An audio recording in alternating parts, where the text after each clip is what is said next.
महाप्राणायाम।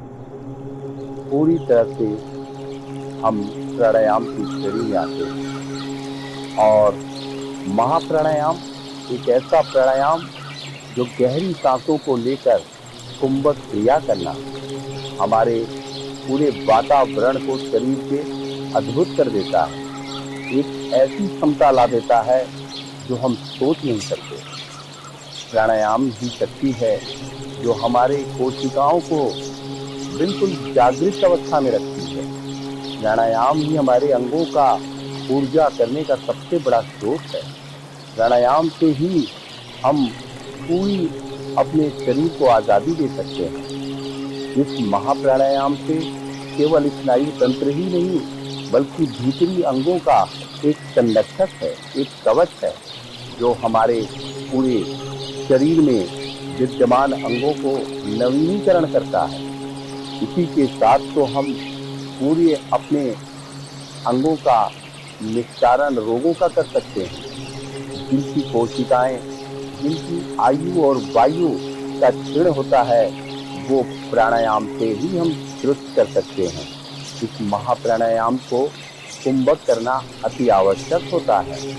हमारे शरीर में कुंभक क्रिया एक नए अद्भुत तरीके से हमारे शरीर को बनाती है।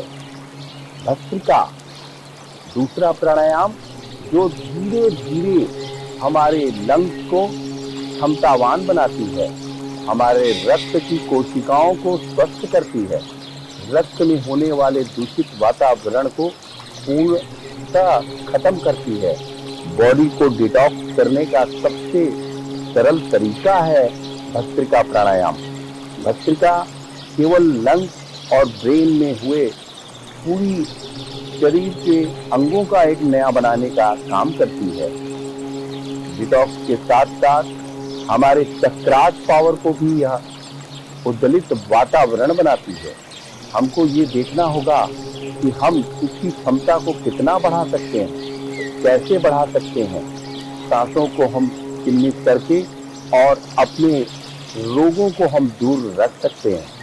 इसलिए पूर्ण भस्त्रिका करने का मतलब है कि हमारे शरीर में ओजस आ जाता है, एक ऊर्जा ऐसी आ जाती है जो अद्भुत होती है।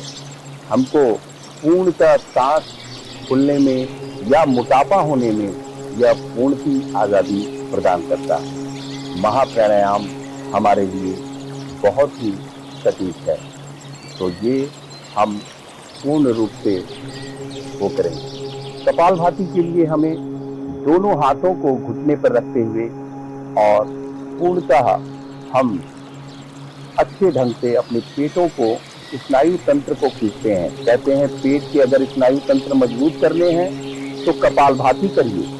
कपालभाति जैसा प्राणायाम आपके उदर रोगों का सबसे बड़ा रक्षक है। कपालभाति से ही तो आप अपने जितने भी जठराग्नि को प्रदिष्ट करता है, आपके पेट के अंदर की अग्नि को जागृत अवस्था में लाता है, ताकि आपकी पाचन तंत्रिका, आपके अंगों को सही दिशा में काम करना, रक्त की अशुद्धता को खत्म करना, आपके बॉडी को पूरी तरह से डिटॉक्स करता है। और यह प्राणायाम हमारे को पूर्ण की हमारे शरीर में ज्यादा आने वाले आसनों और प्राणायाम के लिए ये सहायक क्रिया है। और यह प्राणायाम बहुत ही सटीक तरीके से हमें करना चाहिए। बहुत ही सुंदर डिटॉक्स बॉडी के लिए सबसे महत्वपूर्ण प्राणायाम कपालभाति, जो हमारे लिए बहुत ही अच्छा माना जाता है। इसलिए इसको हमें 5 मिनट तो करना ही चाहिए। और सबसे ज़्यादा कि अगर हम बैठ पा नहीं रहे हैं तो उसके लिए हमें ये अभ्यासी होना जरूरी है। कपालभाति रीढ़ को भी सीधा करता है, रीढ़ के स्नायु तंत्र को बिल्कुल सटीक करता है। इसलिए हमें यह प्राणायाम निश्चित तौर पे करना चाहिए। अपने उदर रोगों का खात्मा इसी से हो सकता है और इसी से हम पूर्ण आज़ादी प्राप्त कर सकते हैं रोगों से। इसलिए इसको आप हल्के में मत कीजिए। ये आपके अगर पेट के रोगी हैं और पुराने से पुराना कब्ज है, पुराने से पुराना गैस्ट्रिक एसिडिटी आपको बनती है, तो कपालभाति जरूर करिए। कपालभाति करने से आपके पेट के स्नायु तंत्र बहुत ही अद्भुत होंगे, बहुत ही सुंदर। प्राकृतिक वातावरण में करना प्राणायाम बहुत ही अच्छा रहता है। प्राकृतिक जगहों में इसकी पूरी आज़ादी हमको हमारे अंगों को मिलती है, इसलिए बंद कमरे में ना करके आप खुली जगह पे प्राणायाम करें, जहाँ पे पेड़ पौधे हों, जहाँ पे आपको पूरी रूप से आपकी सांसें और ऊर्जा और आदि सूर्य की किरणें आपको करती हैं। बहुत ही सुंदर। अब सूर्यभेदी चंद्रभेदी बहुत इम्पोर्टेंट चीज है। एक तरह से यह आपके नाक, आंख, कान और गला रोग विशेषज्ञ है। कहा जाता है सूर्यभेदी चंद्रभेदी करने से अति सूक्ष्म नसों का खुलना तय होता है, और इस तरह से सूर्यभेदी और चंद्रभेदी में हम पूर्ण आज़ादी प्राप्त करते हैं। अपने ब्रेन की अवस्था को हम परिवर्तित कर सकते हैं, माइग्रेन से हम बच सकते हैं, और हमारे आँखों से स्नायु तंत्र बहुत ही मजबूत होते हैं। हमारे कान की अवस्था, हमारे नाक की अवस्था भी बहुत ही प्रबल हो जाती है, हमारे सूंघने की क्षमता भी ठीक हो जाती है। कहते हैं सूर्यभेदी और चंद्रभेदी जिसने भी सुबह प्रातःकालीन कर दिया, वो अपने कफ के विकारों को पूर्णतः विराम दे देता है। इसलिए सूर्यभेदी और चंद्रभेदी जरूर किया करें, बहुत ही अच्छा माना जाता है। उज्जाई प्राणायाम पूरा बहुत ही अच्छा है। अब ये हमारा आ गया नाड़ी शोधन क्रिया। नाड़ी शोधन में हमें सबसे ज्यादा लाभ जो है पूरे तंत्रिका को मिलता है, इसी की तो पूरी तैयारी होती है। हमारे सूक्ष्म क्रियाएं, हमारे प्राणायाम जो प्रारंभिक भस्त्रिका, कपालभाति, इन सब को देखते हुए ये नाड़ी शोधन ही है जो हमारे शरीर के कोशिकाओं को जीवित करता है। कपाल के 2 पार्टों को पूरी से रक्त का प्रवाह कराता है। हमारे इस पेट के स्नायु तंत्र में अगर कोई ऑक्सीजन भेजने का काम करता है तो ये आपका नाड़ी शोधन क्रिया है। हमें यह पूरी तरह से तनाव मुक्त रखता है, तनाव होने ही नहीं देता है।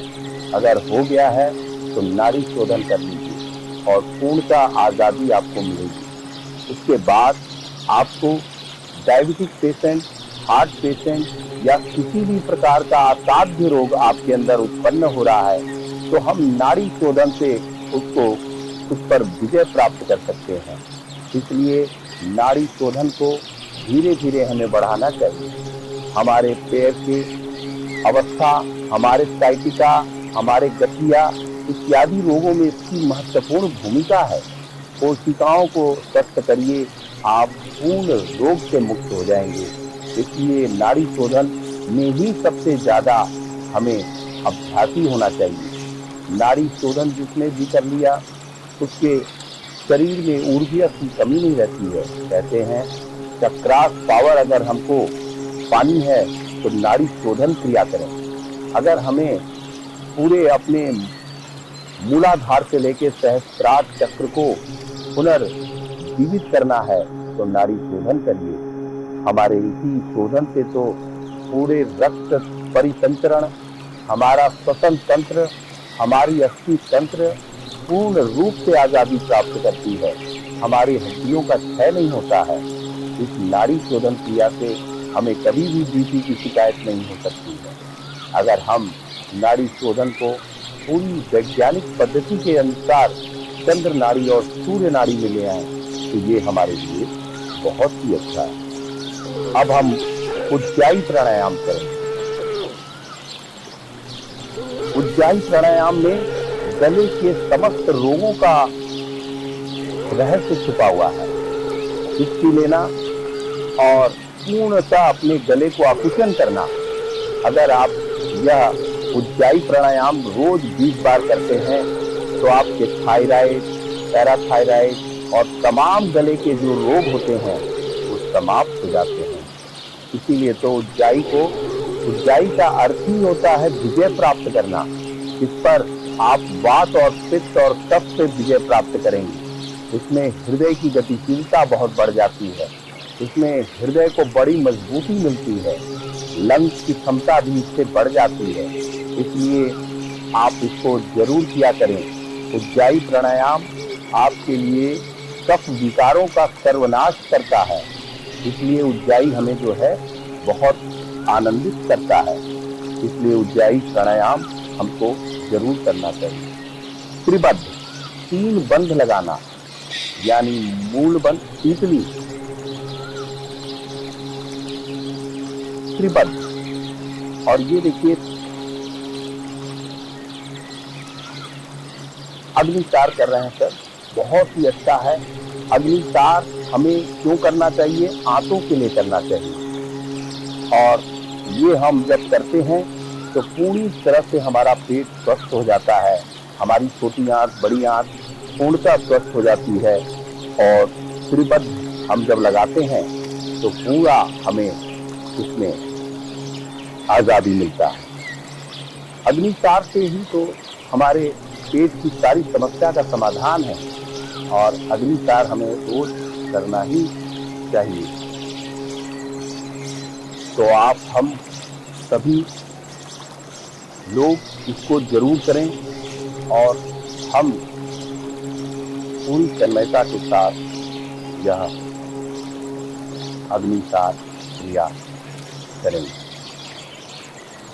ये त्रिबद्ध 3 लॉक, मूल बंध, उड्डयन बंध और जालंधर बंध, ये लगाने से आपके वात पित्त कफ तीनों को नियंत्रित करने का एक चाबी आपके पास है, जो आप त्रिबद्ध कर सकते हैं। बाह्य प्राणायाम जिसको कहा जाता है, बाह्य प्राणायाम का मतलब है अपनी शक्तियों को आप और अवस्था को बदल सकते हैं, अपने हमारे क्षमता को मिलाना, आपके शरीर में हृदय की गतिशीलता, आपके ब्रेन की क्षमता, ये तीनों लॉक्ड करने के बाद हमें प्राप्त होते हैं। और यह 3 लॉक्ड त्रिबद्ध बहुत ही सटीक है आपके लिए और हमारे लिए। तो इसको हमें प्रतिदिन करना चाहिए।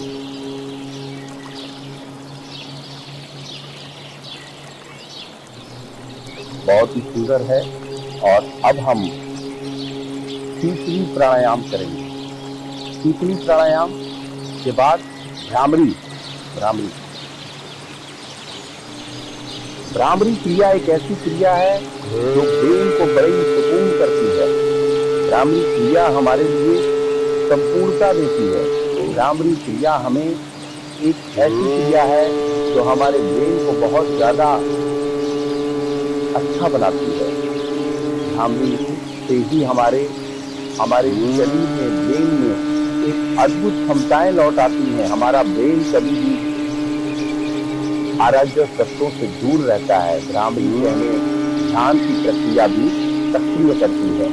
इसीलिए तो कहा गया है कि भ्रामरी जितना आप करेंगे, आपका ध्यान उतना कामों में, आपके मन, आप खेल कूद में या हर चीज में आप उसको एकाग्रता आपको मिलने लगती है। भ्रामरी हमें जरूर 5 बार करना चाहिए।